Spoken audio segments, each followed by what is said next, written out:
Napoli's got to be like a strong 10. I've never heard you say anything nice about. What would you call? What are they called from that side? What that sector of the world? What are they called? What do you mean? Like a person from Rome is a Roman. Well, in Italian, it's Napoletano. It's so hateful. You barely can even think of the word in English. I saw you do the sign of the cross off to the side. You know? Yeah. Jamie, please. I don't know how you pull that off. This is the Inkpulp podcast. Is he coming back? I hope not. This is the build up for the entrance. It's the build up to a not very good payoff. Dude, you and Sandra had a great episode. I listened to that one this morning. Okay, here we go. Here comes Shape of a Woman's Skull.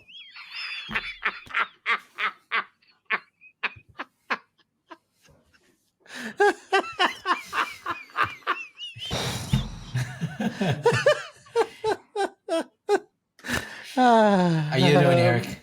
You doing better?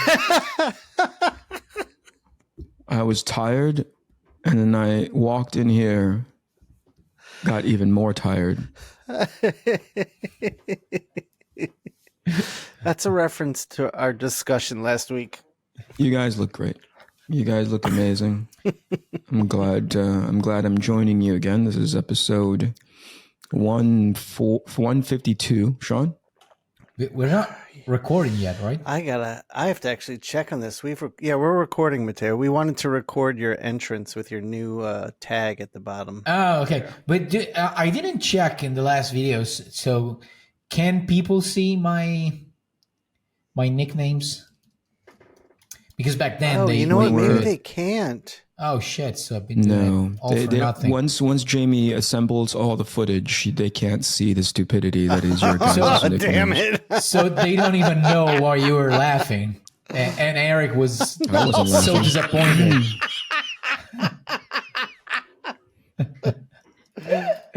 Not at all.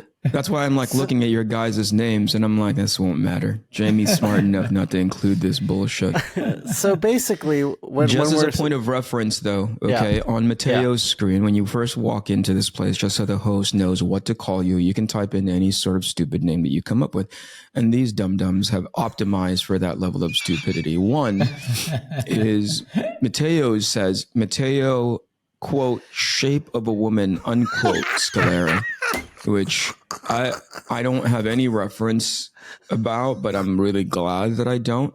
No, you actually have it. Here's like, but at the very least, second, English being his second language, he did it perfectly. You know what I mean? It refers to him. It's a quote referring to whatever it is that he ended up talking about. The one that I can't dismiss. And you want to talk about just like English as a first language, he doesn't know what the fuck he's doing. Shawn's says, Shawn, I'm going to read it to the audience and you guys can decide. Please put in the comments how dumb this is. Fuck. Shawn's says, Shawn, comma, Matteo and I killed it last week.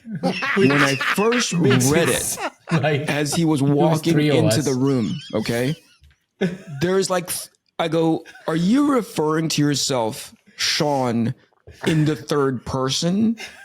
And then Matteo, and then the third personality that's bouncing around in your stupid head. Shawn, Matteo, and I killed it last week. That's how that sentence reads. And I was like, yeah, this is... Sometimes people should not have choices. You know what I mean? They should not have freaking options. Anyway, here we are again in the train wreck that never ends. Episode 150. Shawn, correct me. 153, 155? 155. 155. Thank you so much for having us back each and every single week. I'm sorry that I missed the past few. I've been either tired or uninterested, but I'm glad. Welcome back. I'm glad I'm here with you guys. Always great way to catch up. I heard from Shawn's third personality that you guys killed it last week. How was it? It was great. It's great conversation. I mean, we analyzed it by the end of it. Basically we talked about comics for like 15 minutes top. But yeah. we talked mainly about Matteo's cross-dressing history. I saw the pictures, and I don't know what freaked me out.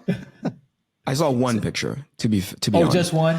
I don't know what freaked me out more, the fact that you were dressed this way, right? Or the fact that I was like, hey, he's halfway attractive. So if this comics thing doesn't work out, man. Now, Matteo, I gotta say, the ones where you dressed up just as a weird guy when you would take the train to Milan. Oh, the one with the brown jacket. Yeah, dude, you look like a child molester. Yeah. I told you. I wasn't lying. And no, I didn't think you were lying. I just couldn't believe what I saw. He's just he's based on his expertise. Shawn is just confirming that you look like you have the genuine look of a child molester. Okay, before we got on stream, otherwise I don't. Just to make clear. Did you make an effort? In that case, I made an effort in order to look like one, but normally I don't. So you would just ride on the train looking like that, and you're the only person that was in on the joke. No. My friend who took the picture was in the train with me, and that was his jacket. Okay. So he decided to wear it because he is way skinnier than I am. So he decided to wear his jacket just for fun. But then I did my hair the way I did, and I just shaved, which doesn't really look good on me. So that's what happened. Yeah, you know what? Can I tell you how I've grown accustomed to you guys having your beards and mustaches? I've seen photos, one of Shawn where he didn't have it.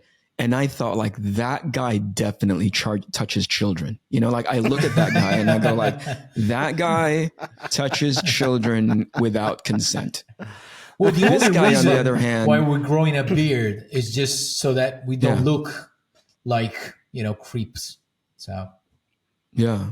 Is the only reason. But there's a point though when you guys don't keep those beards trimmed where you go right back into creep again. You know what I mean? When you guys are well maintained, you guys look really well put together gentlemen, And then there's some weeks where I see you guys where I'm like, oh, that's those guys are wanted poster material. Right. So if we shave, we go to child molester, and if we get the beard too long, we're Unabomber. Yeah. Those are the two. No, still child molester, but a different kind. You know what I mean? Like a seasoned child molester. When you guys are going to get demonetized this fucking episode. But the earlier version is the one where, without the beards is the one where you just started on your career path where you're not on the FBI most wanted list yet, But exactly. As soon as you stopped shaving, you are right into these guys should be hanging inside the post office. Do you guys have that, Matteo, in Italian post offices? People who are being like criminals being hunted down by government agencies, they have photos of them in the post offices? No. It's not something that we have. But one thing that we recently imported from the States is the Amber Alert. So the new government just started it what was it, a month ago or so? So and they tested it. Right. So is it being So your days of kidnapping are over. Sorry, you spoke at the same time. It's Amber Alert for Matteo all the time, Yeah, my phone is constantly ringing. I had to turn it off. Yeah, I might run during the show because they're after me. Matteo's in a white Bronco right now recording. Oh, wait. Speaking of what's the emergency number that you had to press in Italy? It's 199 or 119? No, it's right now. It changed during history. Let's call this up. It changed. People are gonna fucking die. People are not gonna remember the new one. It's depending on the emergency. It used to be 113, and now it's 118, I think. And then the ambulance, I think it's 112. So depending on what you're dealing with, it changes. What's the designation between you want an ambulance? Wouldn't you just call for the ambulance right away? What's the extra step? No, meaning if you need an ambulance, like if you need like medical aid, you call, I think, 112.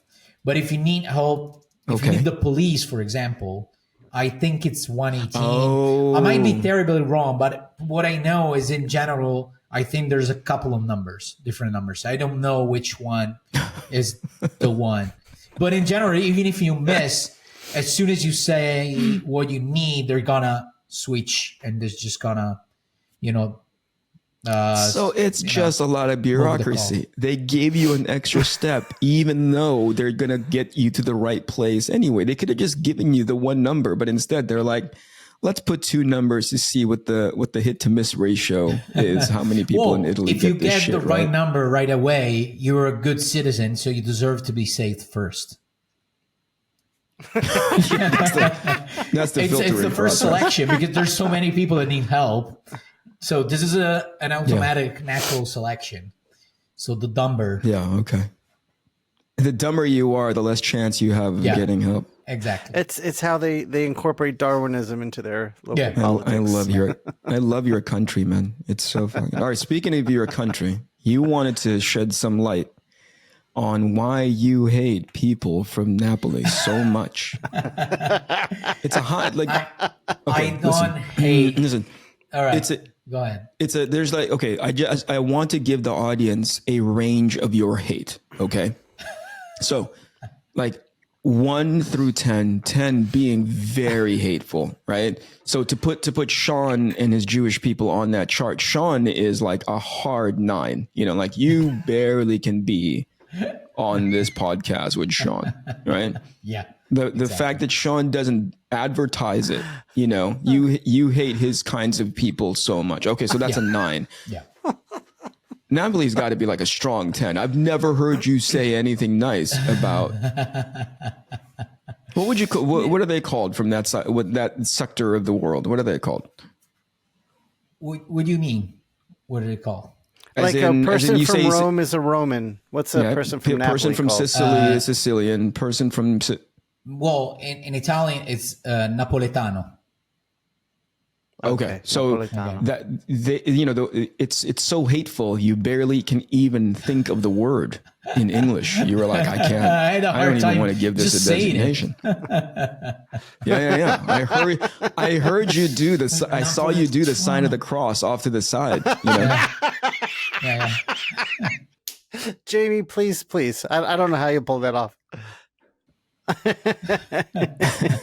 Just put a church backdrop behind Matteo when he says it. As you said it, you spit on the ground. I thought that was really telling of. Anyway, tell us about your hate. Tell us maybe by saying it out loud and getting it out of the way, it's out of your system and you can be more loving. Okay, let's talk about how much you hate him right now. Let's try this exercise. So, no, I don't hate people from Naples. But I had a really surreal experience my first time and actually my last time in Naples. So that speaks for itself. See? Every time you go over there. But yeah, I had a really surreal experience. So, okay, let's start. Okay. So, go. This is the premise. I had to go there. I was invited there for a show every May. There's a show, Napoli Comic Con, and it got really big, like especially recently. It's one of the biggest shows in Italy, and I got invited there by a publisher that publishes my stuff. I think back then, yeah, it was Black Science. So, so you had never been to Naples before you worked on Black Science? No. Yeah. Never. You've been to Naples before that, right? No. That was the first time? Last time. Holy cow. Yeah. All right. That's why I'm really conditioned. Like my ideas towards Naples are really, that intense. That's where your bigotry comes from. Because that was my only experience, and it was a really negative one. So, I went there by train, right? And before, so I got there, but then they asked me, hey, could you wait for another guest? She'll be arriving in like 30 minutes at the station. She's on a different train. She was coming from Milan, and she's a friend of mine. So I was like, okay, I don't mind. So not after this episode. No, she didn't do anything because it all happened before she arrived. So in those 30 minutes, everything happened. So, all right. So that is a fucking amazing opening to a movie, dude. Yeah. That is like the Italian-born identity. Yeah. Yeah, 30 minutes. The first 30 minutes in Naples. Yeah, what's the movie, like 60 seconds and gone or something like that? 60 minutes and gone? Gone in 60 seconds, Gone in 60 seconds? Okay. So mine was, I don't know, fucked in the ass in 30 minutes. So no. I don't know if they approved the title, but yeah, that's the first pitch. Yeah, I know. So I gotta wait. For this friend so we could share a cab. So I got off the train, and immediately there's a guy with socks, like a bunch of socks. And it's like, hey, brother. Like he's wearing them or he's selling them? No, he's selling them. Okay. So, and he has... I thought you just had something against people who wear socks. Dude. That's how you describe it. You're like, I got off the train and there's a guy with fucking socks. How dare this guy wear socks in front of me and my anti-socks lifestyle? I just love that, just the way he said socks, you can feel all the hate towards Naples he has in his body. It's such a weird thing to hyper-focus on, this guy with socks. Okay, go ahead. So immediately is like, hey, brother, you want some socks? I was like, no, thank you. And then he asked me something like, he was trying to sell me something else. And he was like, I think tissues. So do you want tissues? And he pulls out a pack of tissues. And I was like, no, thank you. I'm good. So do you have just €1? I was like, no, I'm sorry. Come on. Do you have a cigarette? I was like, yeah, all right. Yeah, he absolutely wanted something from me. All right. So to just make him go away, I gave him a cigarette. And then immediately... Wait, did he have like a trench coat on and he opened it and there was just socks hanging down? No, he had 2 bags, like 2 plastic bags filled with socks and tissues. So all right. And this is That's not a good combo, if you know what I mean. Well, you can... There's people that both them use them both for the same thing. That's what I'm saying. Okay. Go ahead. I didn't get the joke. All right. I was so focused on my story that I got it late. I'm sorry. I derailed you.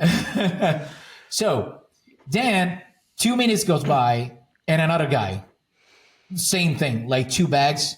Hey, bro, you want some socks? It's like, no, I'm sorry.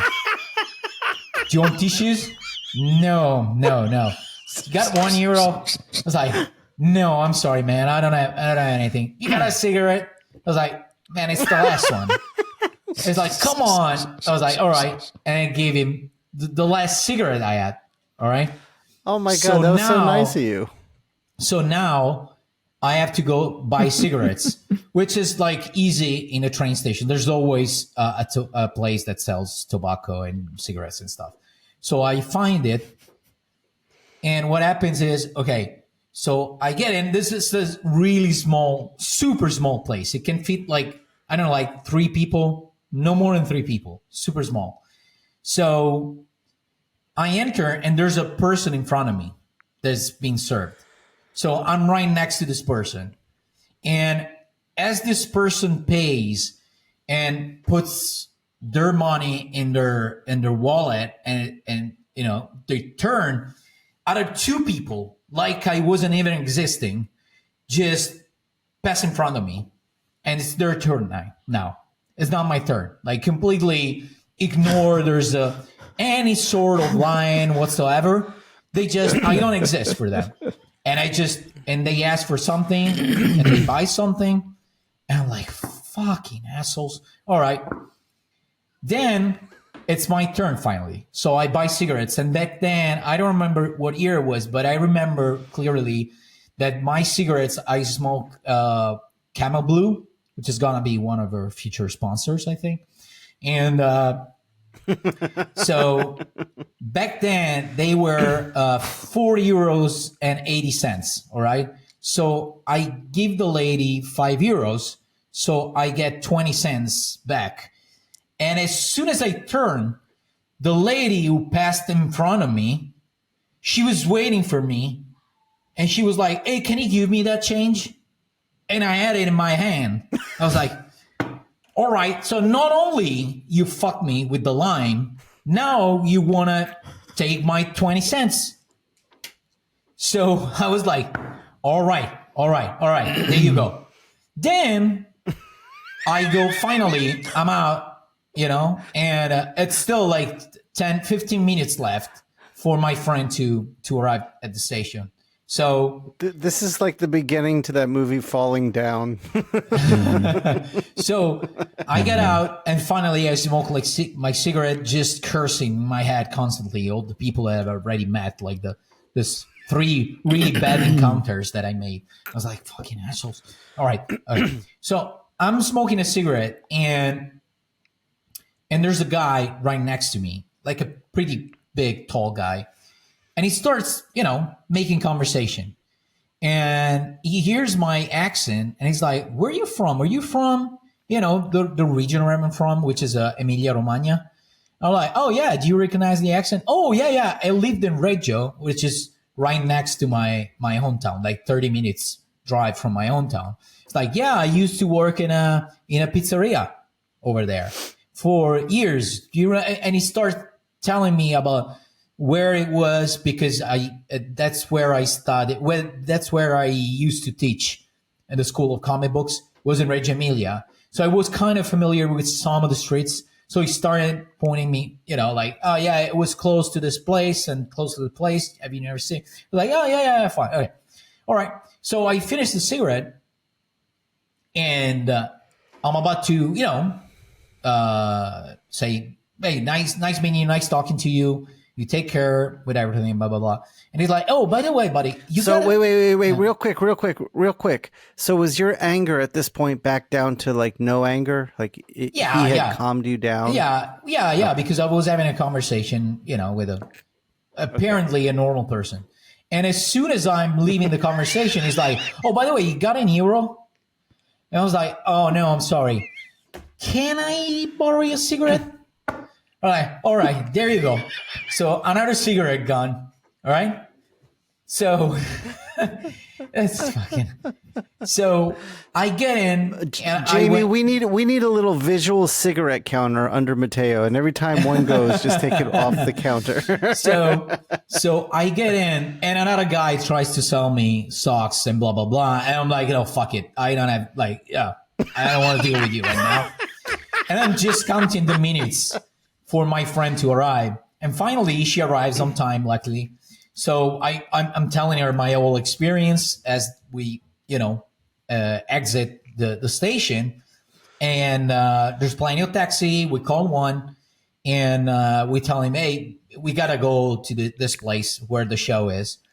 And this guy drives us there. And in the meantime, I'm telling all the story to my friend on the cab. And as soon as we arrive, I could tell, like, I don't know how in the taxi, what's the name of the thing where it tells you how much you're gonna spend, like how much the ride is gonna be? I don't know what it's called. Where the fare is displayed. Yeah, the fare is displayed, and it clearly tells 18 euros. All right. And the guy just like knocking, he turns and he's like, it's gonna be 20. I'm like, I can see the thing in front of me. It says 18, not 20. 20. I take a deep breath. I'm like, fuck this city already. So I give him 20. And from then on, it's been like pure hatred. So that was my experience. And it was just, 5 or 6 bad encounters, but all in a row, like in a matter of like 40 minutes. And that was my main surreal experience with Naples. So during the con, did anything happen? That whole weekend you were there? No, to be honest with you, and I got to tell you, it was a nice vacation. Other than that specific experience at the station, probably I just hate the Naples station. Yeah, I was just going to say, it sounds more like the train station is where the problem is. Okay, so for everybody listening, the whole city. Go to Naples. It's a beautiful place. Just don't go to the train station, all right?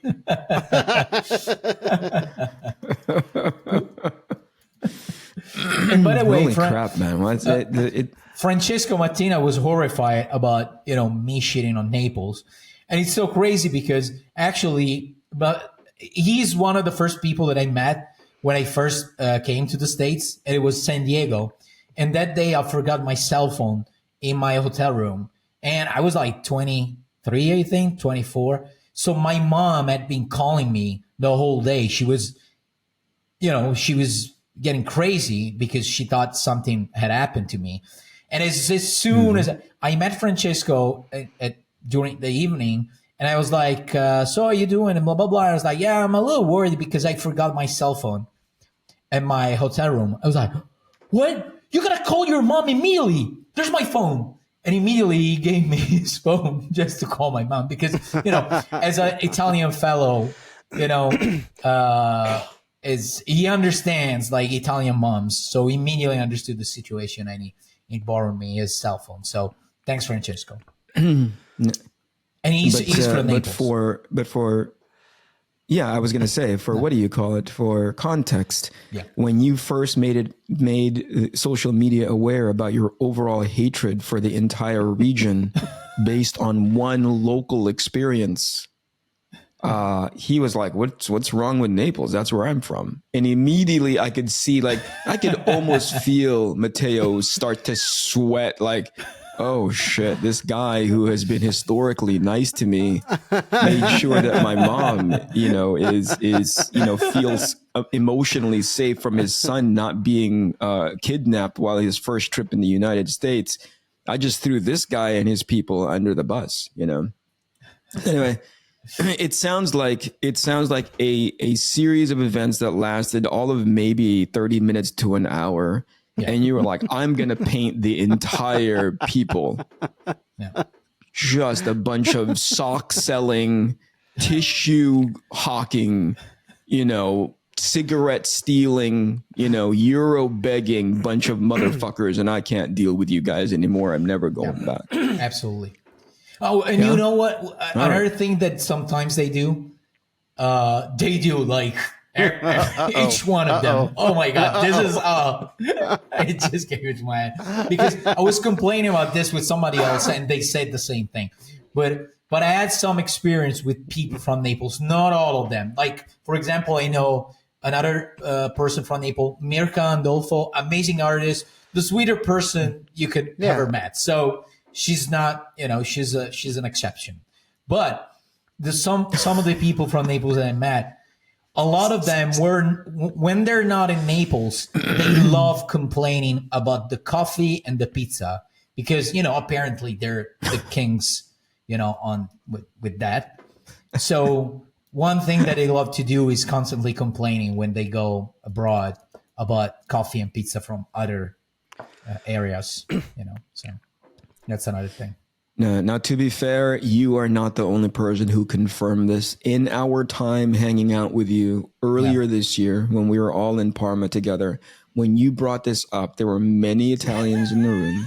And to each and every single one of them, I won't say it because right now, if somebody's going to get killed, I just want it to be exclusively you, not our other friends. But there were many Italians from the room also have experienced other individuals from Naples. And when you said that thing about, people from Naples who complain about coffee and pizza because they believe their thing is the best, right? Many Italians in the room were like, absolutely, they do. So it's pretty consistent. It's not as if you were the only idiot who got accosted at the train station. To be fair, pizza is from Naples, right? Yeah, no, absolutely. They actually have the best pizza and coffee. But if you don't like it, now I want to go to Naples. You know, yeah. Just don't go to the train station, apparently, Shawn. Or, or if get you need ready with your bag of socks and fucking. If I need socks, I'm going to the train station. To go there. I think that's the way you avoid it, right? That's how you have the best experience. You go to Italy, Naples in specific, with no socks and no tissue, and get off the fucking. Yeah. But here's the thing: the first person that you buy it from, they're going to be shocked. They're going to be like, "What the fuck? Nobody ever buys my socks." He'll be the legend of the sock sellers. Yeah, you're that guy.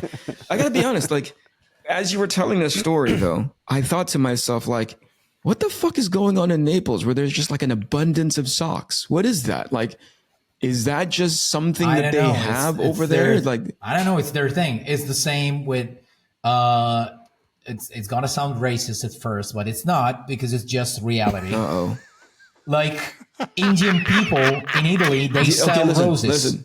And that's what they do. Wait. Before you bury yourself, right? Something can be real and racist at the same time. It doesn't have to be one or the. It's not mutually. No, you know what I mean? it's like just it can happen simultaneously. What I'm saying is, just be careful. Yeah, but what I'm saying is, like, racism is, for example, I say Indian people have some defects or stuff. This is just holy shit facts, like statements. Matteo, have you learned nothing? Racism is about preempting the fuck or not preempting the fuck. Oh, yeah, right. You're right. Big blur. No, in Italy, like, not everywhere you go. There's some areas in which there's a lot of Indian people that works in fields, especially because they're specialized in working with cows. So especially nearby here, there's a huge Indian community. But other than that, if you see them in the evening in Italy in general, they're selling roses because that's their thing.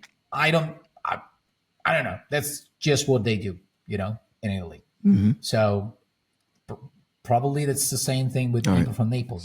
They sell socks. All right. Sidestep. Ooh, we sidestepped that particular landmine. Shawn, congratulations on hopefully making this into like episode 160 and beyond, because we're all going to be canceled now. It's you and I are collateral damage at this point. Listen, now everything goes black. If I'm going to get canceled, you know, I don't mind doing it with you guys. But man, what a stupid thing to be canceled over. Of all the things that we potentially could say during this podcast, the thing about Indian people and the thing about the people from Napoli is the thing that we're going to get in trouble for. Holy crap! All right, no, not the child molester jokes, not those, not the early jokes. Everybody's just like slapping their knees at that one. They're like, oh, they do look like child molesters on multiple stages. But like the moment you say something about, you know, Naples and pizza and all that kind of stuff, boy, we're going to get in so much trouble. Yeah. All right, Matty, I'm sorry that you had that experience, but it seems like it's made you into a fuller human being. Yeah. You know, it seems like it's coming from a good place that you hate that many people from one region based on their representation in the train station. That's so weird to me, but okay. You know, to each their own. Shawn, you don't have anything like this, right? You love everybody. I think I do, yeah. All right, because I've never seen you. I can come up with some hate if I wanted to. I could come up with some. Is it safe hate that we can talk about during the show? You probably hate them, right? No. Well, to be fair, they're good. Shawn, don't fucking finish that sentence. They're not all bad, right?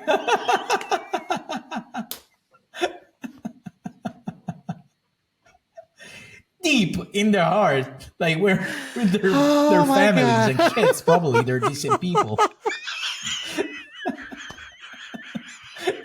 Do not fucking.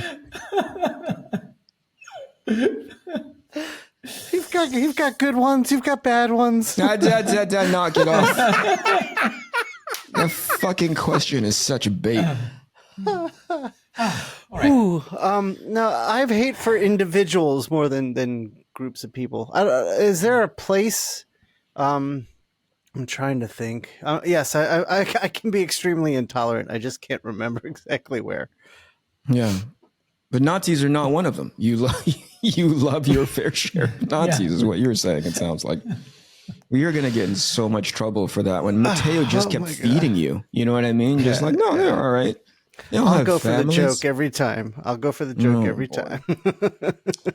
What is that you guys think? And you guys are huge connoisseurs of these kinds of comedy, these kinds of setup.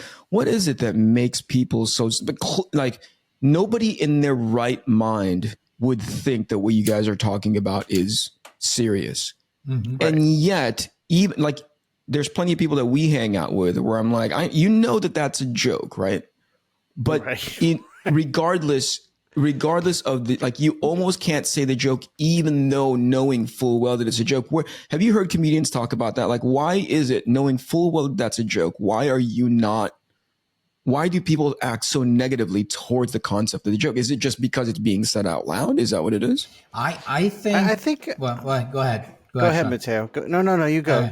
I think that it's a response based on sense of guilt in my head, which is like, you're actually like inside, even if outside, maybe I'm not laughing, but inside you made me laugh about something that I'm not supposed to be laughing at.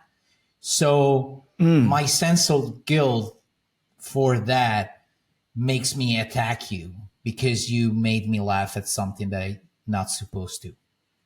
Really? Do you think it's that level of psychology where they're like, I should not be laughing at that joke. You did that to me. I am going to tell you how dare you. Like, it's almost like how dare you made me laugh. It's either that or it's a bit of a performance where maybe they don't feel guilty, but they also don't want to be seen as the person laughing at it. So they're trying to put on a show of like virtue signaling. Yeah, basically. Virtue signaling. But that too. But it's let me put it to you in a different context, right? Oh, sorry, go ahead. Yeah, I had another option could be that, especially in this era where everybody matters, apparently, like as soon you wanna. It's another way to feel important. Like, you made a joke about this thing, true. And I've decided that that's a sensitive subject for me, so I'm gonna be upset at you, and you need to know that I'm upset at you because I matter. Yeah. That's true. I agree. So it's with a kind too. of expression of our singularity and personality and blah blah blah. Okay, so let me follow up on that, Mateo. Yeah. Do you think that people have a false sense of like quote unquote mattering in the capacity that we're talking about, like because they now have an avenue in which they can, something tells them that they have that, you know what I mean? Like, hey, you matter because you now have a social media platform. You now have, I don't know what the I'm asking is what makes things different now than it was back in the day when we'd tell stupid jokes like this and like somebody would get offended. And as a collective, we'd just be like, shut the fuck up. You know what I mean? Like, you hit the nail on the head. There's a global platform that everyone has now that did not exist before. Before it was just your group of 5 to 10 friends in front of you. And the reason why I'm pushing back, I want to dig a little bit deeper in that, right? The reason why, because everybody has that now. So what makes this one person that much more important than another person? You know what I mean? Like everyone's fighting. Everyone's fighting for the attention. It's like everyone has their own TV show and they are the host. And they are all. I don't disagree. What I'm saying is once you make everybody special, quote unquote special, as Matteos says, once you make everybody important, then isn't the concept that nobody is important? That's right? The truth of it. But I don't think they realize that. But it's more of an internal thing. Like all these things made me feel that I matter.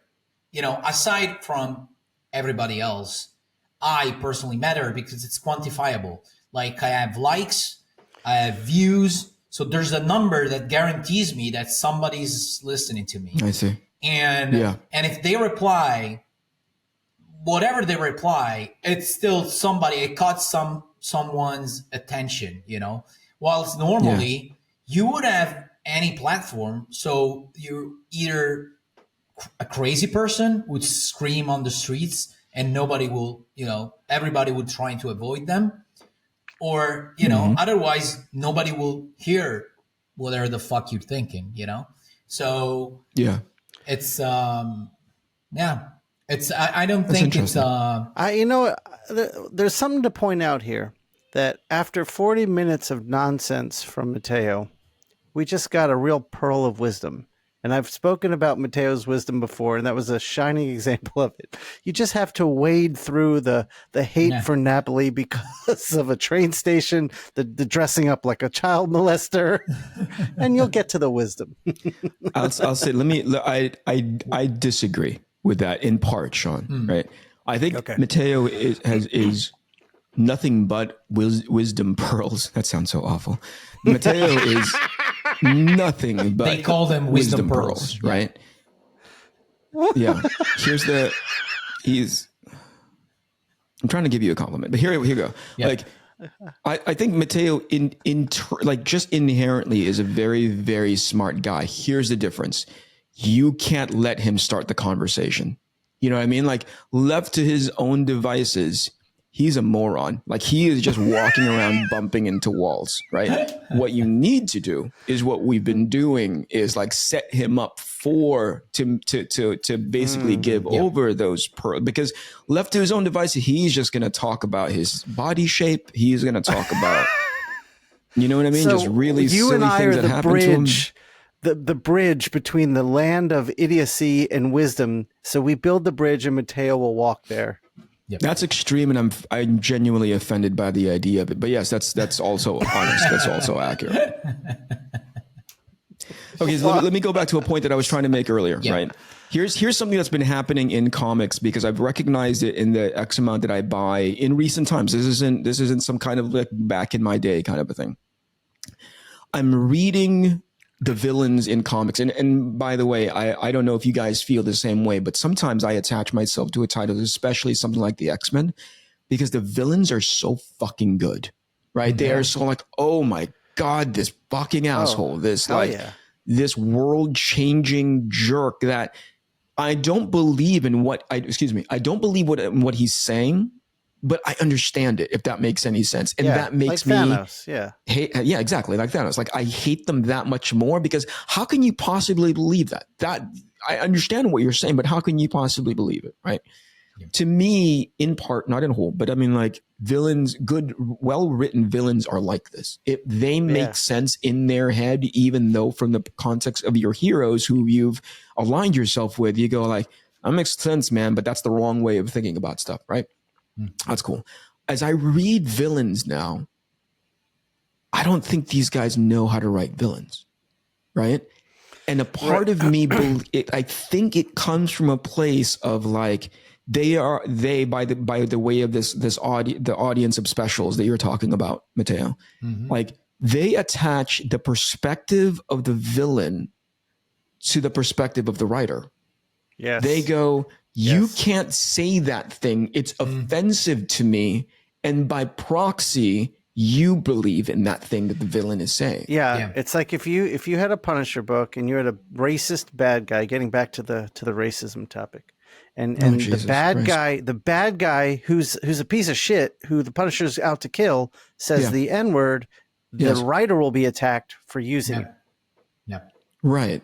Which is weird strange. to like. It's very strange. That's a strange like connection to go like, clearly the bad guy, right? Yeah. Clearly you're not meant to, what do you call it? You're not meant to, you're not celebrating it. You're not highlighting it in such a way where it's like, you know, do these awesome things that the bad guy says. You know, nobody's looking at the Joker going like, you should really you should really commit to mass genocide, you know, like mass, you know what I mean? Like, nobody's saying that. But the moment you have them do something that's off, like something that offends somebody, immediately the writer is at now the writer believes in those things, where it's like, no, he's clearly making it so that this asshole, this antagonist is doing it. I don't know. I don't understand why that level of sensitivity is come into play, because publishers are the ones who're supposed to be like, resist this kind of, pushbacks or something. So they should be the ones saying, defending the writers and saying, hey, and explain to readers what's the situation, instead of, and how would you say, pandering? And so we've created an environment where there's self-censoring in a creative field, which I think is really bad for any art That's a little form. weird. Yeah, that's a little weird only because, if you're having to, I don't know. I'm torn on that concept, right? Obviously, self-awareness is it's critical to me, right? Like, I want to know that how I'm conducting myself has a general impact, not a specific one, let's say, but like a general impact on people. But I conduct the way I draw and come up with creative stuff, not because I'm out to offend somebody, but because I'm out to entertain. The offensive. That's a huge challenge, by the way. Sometimes that line gets blurred, What's entertaining to some can potentially be immediately offensive to the others. Here's the key integer that I think I'd want to have somebody who's on the opposite side of this particular fence to talk about. Like, at some point, not everything is made for you. Yeah, right. Very true. Very true. The line of the line that I do not cross, especially when it comes to like TV, when it comes to like my version of entertainment, I give it about 2 or 3 episodes, 2 or 3 books or whatever it is. I read it and I go like, this isn't entertaining for me in whatever capacity that it's not entertaining, whether it be poorly written or just, poorly colored, poorly drawn, poorly, whatever it is. Yeah. I go, okay, not for me. I move on to the next thing. Where I get confused is, why is it that just because it's not for me, it's not meant to exist? It shouldn't exist. Yeah, that's a strange modern concept. What is that? I don't. Personally, where does that come from? It's a really childish. It's a really childish. I think it's the bubble. I think it's the bubble. What do you mean by bubble? Yeah, go ahead, Matteo. I think we're just living in a time where everyone has lives in and has created, and social media has helped them create a bubble where it's like this bubble is only filled with people who think like I think, who agree with what I agree with, and there's like almost no room for disagreement. There's no room for an opposite point of view. There's no room for a civil debate anymore. So if a piece of entertainment comes by that bubble and it challenges their ideals, it's just like this. No, my bubble says I shouldn't have any discomfort in life, none at all. And I think that's part of it. I think it's it's a really childish. Go ahead, Matty. I think it comes from a really childish way of seeing the world, but also I gotta admit, like, some of the people we're talking about, they're young people, so I don't actually blame them, because I kind of, relate to them, because, years ago I was young, so I know the reason sometimes. And especially young people have the tendency of dividing a lot between right and wrong, which that's true. That's true. As years go by, you learn that it's not a healthy way of seeing, things, because for that we have the laws. Right. And other than that, instead of focusing on what's right and what's wrong, it's hard to say it in English for me, but it's it doesn't allow you to see reality for what it is, which is a mix of a lot of different truths. So there isn't one truth. Right. Usually truth, most of the time, it's a mix of a lot of different truths.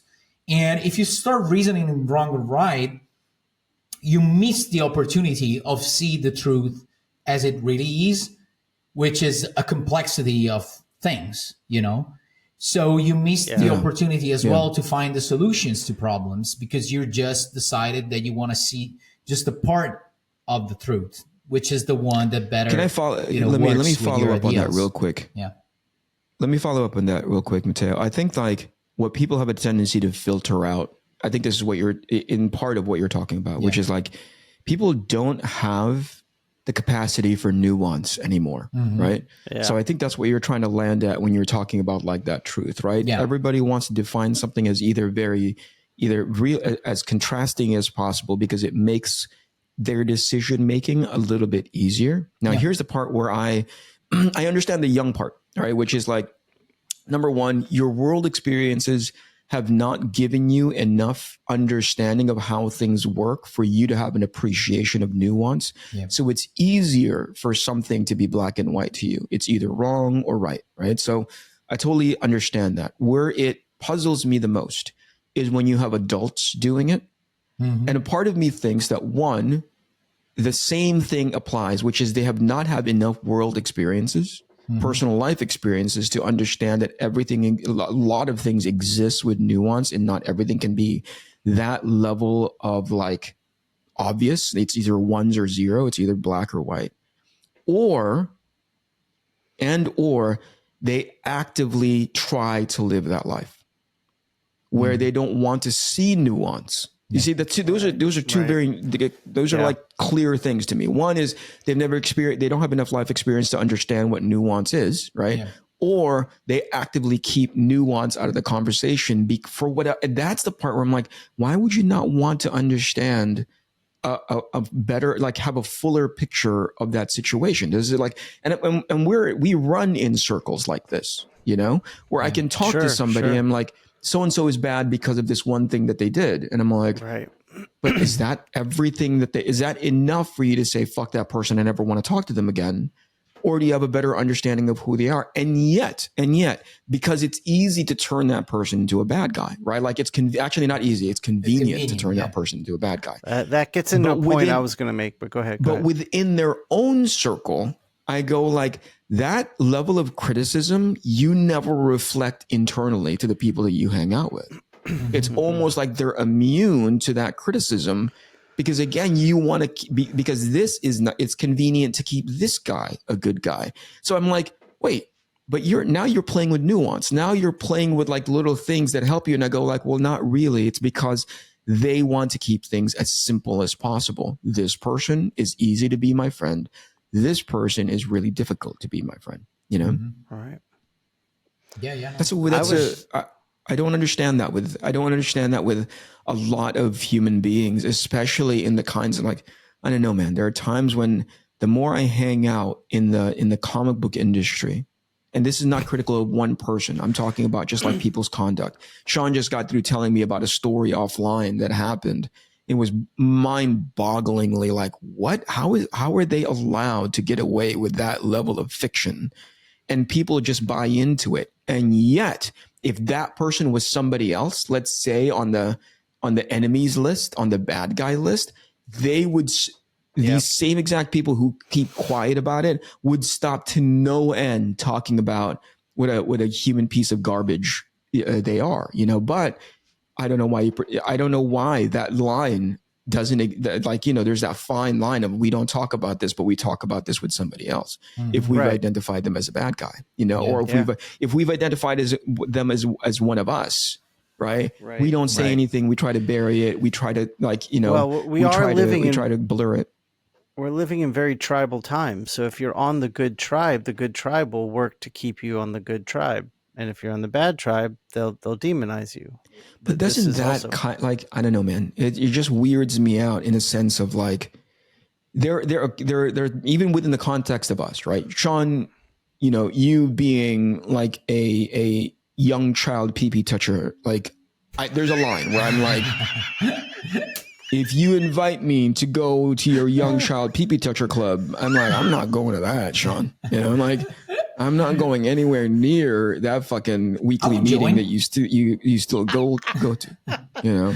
Like, right, I'm Matteo, not paying. I'll send you an invite. Yeah. I'm not going to your Facebook group of young child pee-pee toucher. You know, like I'm not going anywhere near there. But even within the context of us, let's say, right, there is a point in which where is the line in which you like, I cannot associate myself with I can't associate myself with Eric anymore. I can't associate myself with Shawn or Matteos anymore, or the multiple personalities that fucking Shawn has going on in his head based on his title on the screen, right? Like there's got to be a line, right? Yeah. And if I broadcast, and here's the key, if I broadcast that line, if I say it out loud in public territory, even as something as trivial as social media, and one of you does that thing where I'm like, this guy's a fucking asshole, I can't hang out with that bad guy. And then one of my friends does it, why do I not hold myself, if not my friends, accountable to that thing? Yeah. What is that?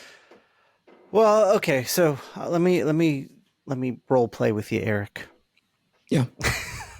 So this is how you got in trouble. Remember that? This is how you are on multiple watch lists, right? Like your area, if they look at the child pedophile app, right?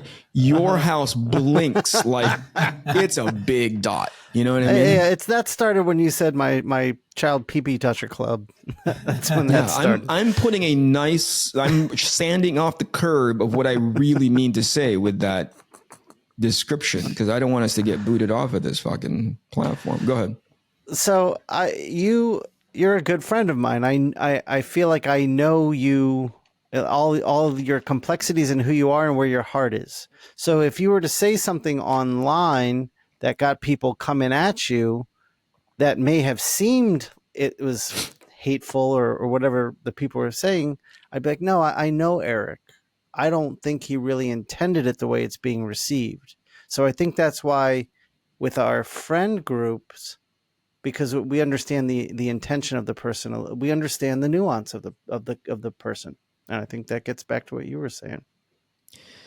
Yeah, I mean, that's the benefit of the doubt that you give me because you know me. But I'm just talking about like generally, like if I am clear about the line in which I condemn somebody, and somebody within my close friend group also crosses that line, why am I not as harsh with them? That's the clear line. I do not mess around with these kinds of people who do these things. I guess I feel like there's nothing, knowing you, there's nothing you would do that would make me want to condemn you. I'm just talking about generally, right? I'm talking about like the muscle that ends up flexing with certain people. That perplexes me. That weirds me out, and it makes me not want to be in that. In that's like I don't know about Matteos. Matteos might still want to do something about his career, but clearly, Shawn, you and I don't care about ours. Like we just said, screw it. We don't want to have anything to do with mainstream. This is now called the Crash and Burn podcast. Yeah, Matteos is doing everything they can to Matteos' coattails are like wide and long, and he's trying to drag us out of this fucking hole. But instead, we were like, no, you're in here with us. We drag him into the hole. While, Yeah, you're stuck in here for a little Actually, bit. I got one thing to show you. Hold on. Your ass? I know. Okay. All right, so here's the thing, right? I'm trying to figure there's a reason why I don't care to be in that industry anymore. Oh shit! Ooh, that's pretty nice. I got it. How much did that thing cost you? $19. All right, how much did it? Completely worth it, right? It's what do you call it? You spent $18.99, way too much on that fucking. But what I did want to talk about was I got that along with another book. I got that book by Zoe Thorogood. It's Lonely at the Center of the Earth. Yeah, you guys really well written book. I haven't heard of it. Wow, dude, that girl is playing with the medium. I haven't seen a young cartoonist come out swinging like that in a long time. I don't know if you knew, but she was writing that right in the midst of her depression. When she was having... that's what it says in the book. Yeah. Jeez Louise, man. What a phenomenal way to highly recommend it. Yeah, awesome. Really well done. So that's another. So talking about things that perplex me, you have the wherewithal to go and buy a high quality book like the Zoe Thorogood book, right? Mm-hmm.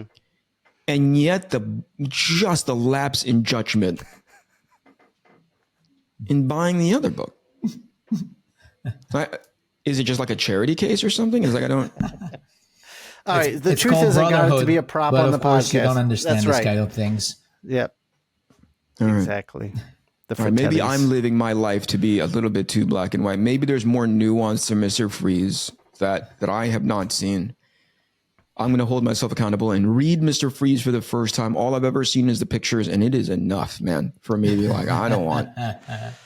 With the words, I gets know better, but especially because the words cover the heart sometimes. So, yeah, not enough words. I'll tell you what, they should make that into a fucking novel. Anyway, since the time is running up, like, can we go back to the thing you were saying earlier? What, that I can't stand you guys? That I'm pretty much done with the comic book industry. That we knew already. You make sure that it's clear in every episode. So sometimes I don't make it as clear. I think I should take the time each at the end of every episode of how much I can. All right. Listen, end of every episode, we're trying to come up with a new ritual in which we end up talking about our current projects. How's your book doing, Matteos? How many pages in are you? How's your momentum? Far, how's everything? I have 24 pages done. I had to stop a little bit because I had to do some covers. Actually, an Italian company asked me to do a cover that basically will come out for Lucca, for the show in Lucca. Basically, they're gonna print this book in plastic packs so that you can't see the inside. And my variant is gonna just be printed in one copy. Oh shit, that's cool. So it's one out of, I don't know, many thousand. Wow. There's a couple ways of looking at that, but I'm gonna try to be positive. Congratulations, somebody is lucky enough to win your one fucking cover. Eric, they had the wherewithal to just print one of them. That's the cynical part, which I'm trying to sidestep. They printed the first one. They're like, shit, that's enough. Let's not print more of this. Yeah. It came off the presses, and they were like, "Oh shit, man, we're not investing in that thing." Stop everything! It broke the printing press. Eric, what about you? What's going on with your books? Yeah, I just sent off the final. I just signed off on the copy for book 4 just yesterday. So that thing is the thing, the production part, the post production, the actual printing, the actual getting it to Iconic. I'm not worried about that. You know where a lot of my energy is going now is like how to hype the book, which by the way, we can save for another episode of like thinking about the thematics of the book and coming up with a trail that'll really help capture people's imaginations, knowing full well I don't have a couple $1 million at my disposal to do like the ultra fancy animation, and I don't have a ton of time. As a matter of fact, with these kinds of limitations, I've forced myself to be that much more creative about like what I want to show.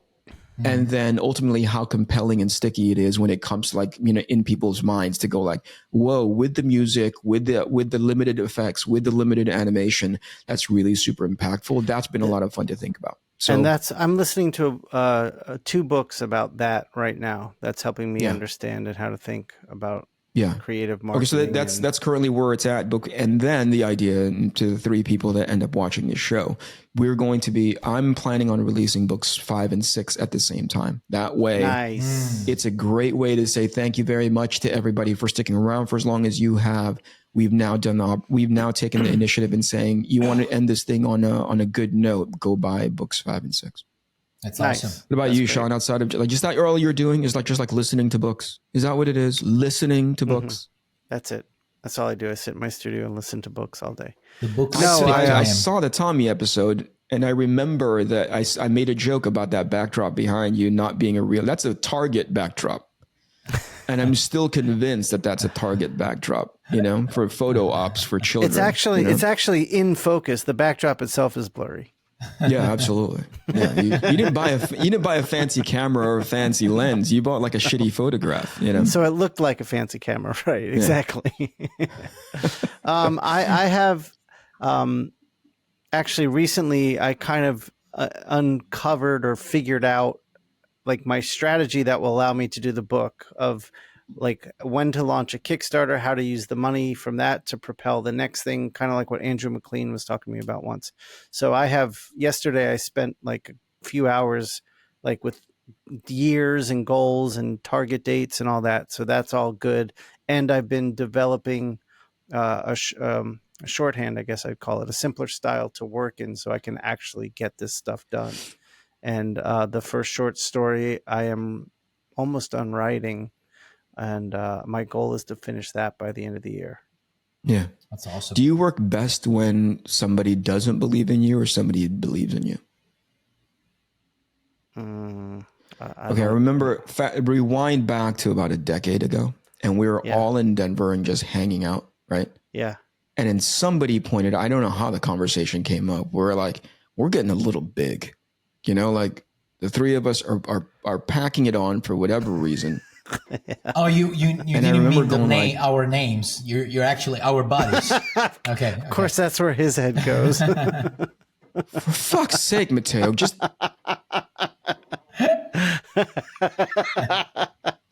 The ego on this guy. It's really tough being your friend. I try, but I have to find dedication to it every month.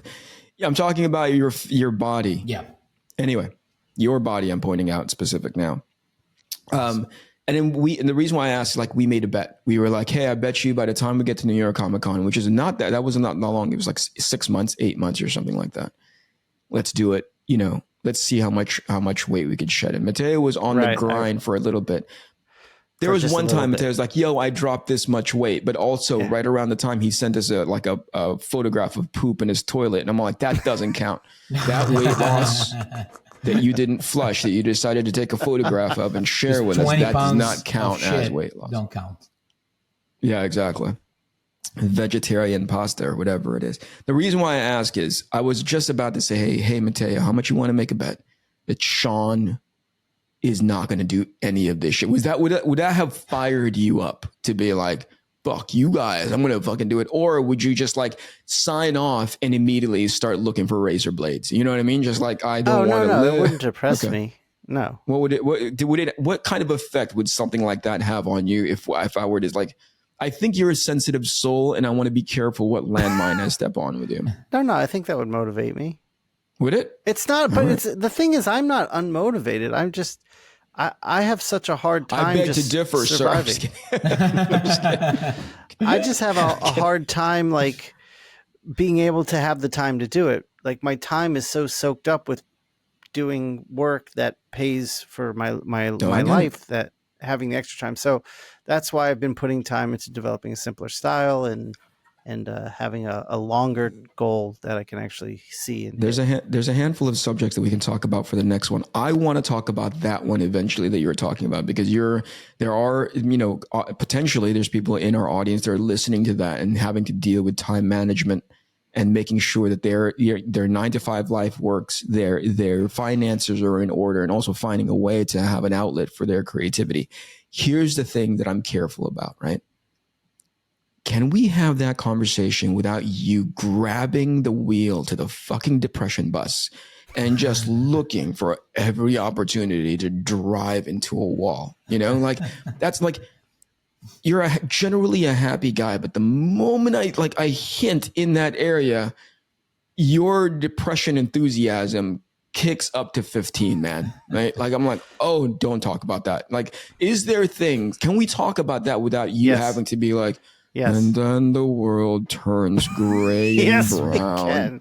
I'm in a much healthier place now, and I'll have a little microdose of mushrooms before the conversation, so I'll be in Did you say microdose of emotions? Don't have any microdose of emotions. Okay, no, all right. Mushrooms.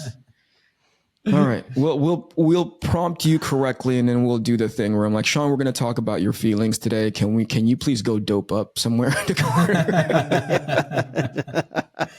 Shawn, how long ago did you take your mushrooms? That's enough, like, fucking landmine. So 5 minutes, and then we'll talk about it.